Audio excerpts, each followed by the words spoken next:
Yes, ma'am. Part of your description of your program was creating a more diverse pipeline for leadership, and you alluded to the fact that a lot of times superintendents, principals don't last very long. And I'm just curious, as in conjunction with this morning's presentation from the Khan Academy, are there any new ways in post-secondary to provide support for those teacher, principal, leaders, superintendents to fill the gaps so that they will stay? Diversity and retention.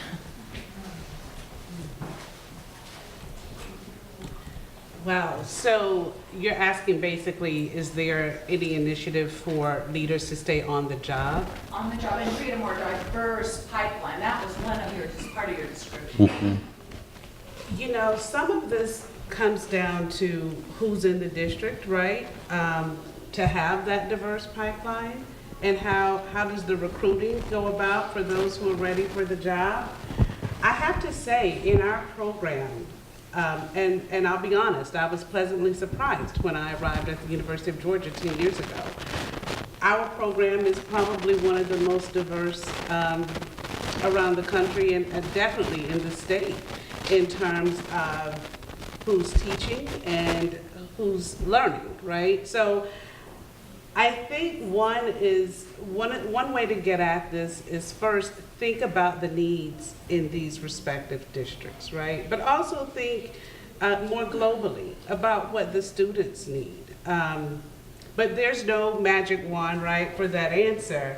But I do think that we try, and no, we're not operating on a quota system or anything like that, but we do try to admit a diverse pool and maintaining our selectivity at the same time, if that makes any sense.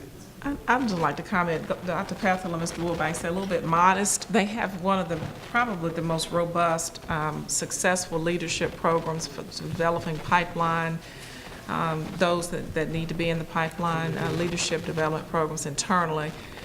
We have somewhat of a beginning of a leadership academy internally. So larger school districts can do that and work and develop the pipeline internally and work with practicum experiences, internships. The smaller school districts, because we have so many in Georgia, and as many of you do, it's difficult. So I think when Mr. Wilbanks mentioned the statewide leadership academy, that's a key to success for all, not just the larger districts.